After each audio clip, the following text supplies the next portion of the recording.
first season with 905, it was a short one for you. How do you think it went after the trade?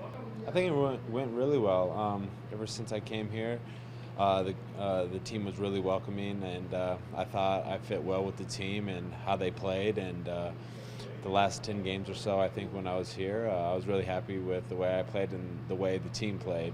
I thought we played hard, and we gave it all we had every game. So I was happy with how we played, especially at the end of the season. When it comes to trades, obviously, especially late in the season, it's a little difficult to acclimate yourself with new players, get to know the guys.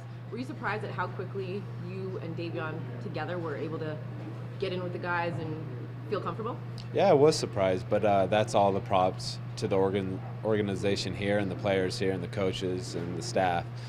They were so welcoming, and they really brought us in and made us feel at home, and that made us feel good and made us have a lot of confidence, both on and off the court. So a lot of props to them and the organization here.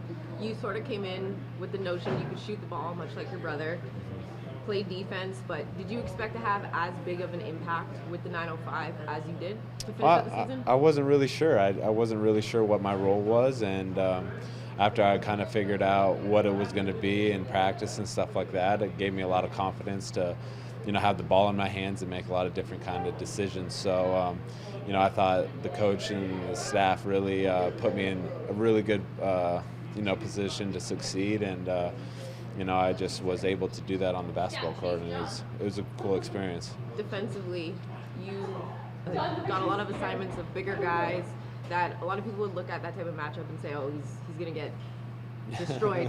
Do you take pride in the fact that you were able to sort of bang with the big guys down low and really have an impact, especially defensively?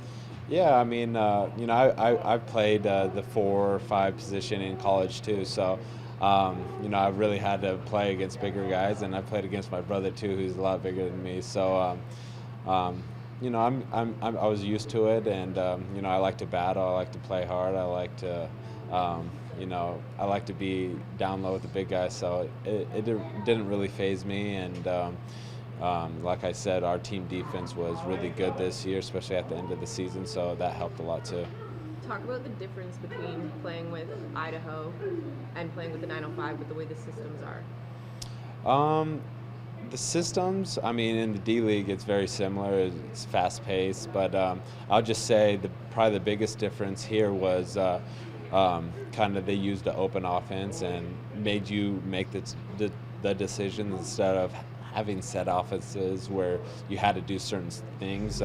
Here, it was a lot more open and free-flowing and kind of stuff that you can, just play basketball and make basketball decisions. So, and I thought the basketball like that, I really can, thrive in and do good at, and I think that's why, we had such a good season at the end of this year here. One of the things, talking to a few people, it's been suggested that you may be the better shooter of the two brothers. Oh, I'm way better. That's not even a question. I'm way better.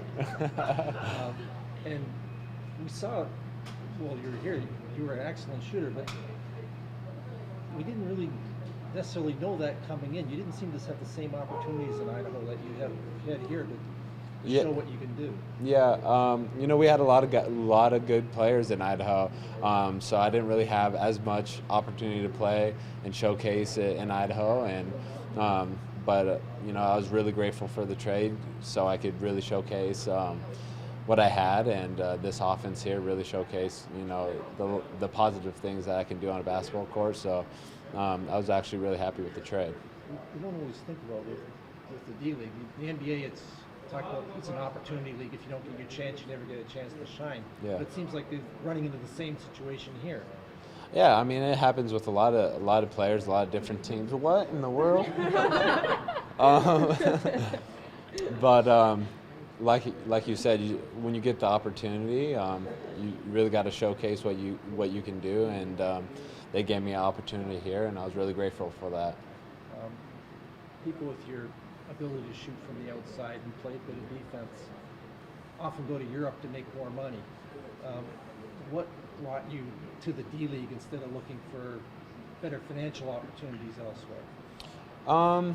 Just to be closer to home. I like that, and just having an opportunity to maybe get a chance into the NBA, and just trying to build my resume as high as possible so I can get a good deal overseas or have an opportunity in the NBA. And I thought I really played well at the end of the season, and hopefully I can get some good looks overseas or maybe a good look in the NBA.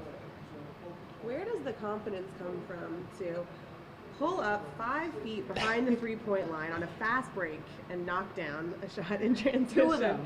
Two of them. Two of them. Well, I think one of them I played bad D and I gave up a 3, so I was like, I got to get that back. But I don't know.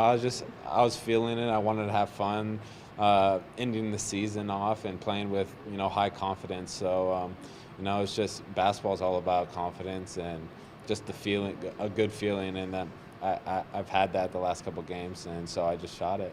Is it kind of disappointing that the season has come to an end, especially because you did hit such a stride? You had 7 threes against Grand Rapids, and then you were shooting great again last night. So is that kind of a disappointing thing? That For sure.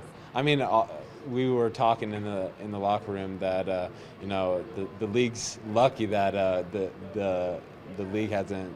Well, what didn't last another week or two, because we're playing so well right now, and we feel like we could have made a big splash in the playoffs and maybe had a run at the championship just because of the way we're playing right now and how well we're passing and shooting it. So we are disappointed, but I thought we finished off the season really well, and that was good to see. With how quickly you guys got acclimated after the trades, were you surprised at how fluid the offense was moving, especially against Canton in the final game? Yeah. You get inserted instead of Simon. It's a much smaller lineup, and you guys completely changed the way the game was going. Yeah, for sure. I mean, we were playing like we played together the whole year. That's just the way we were playing, but that's kind of the players that we have right now.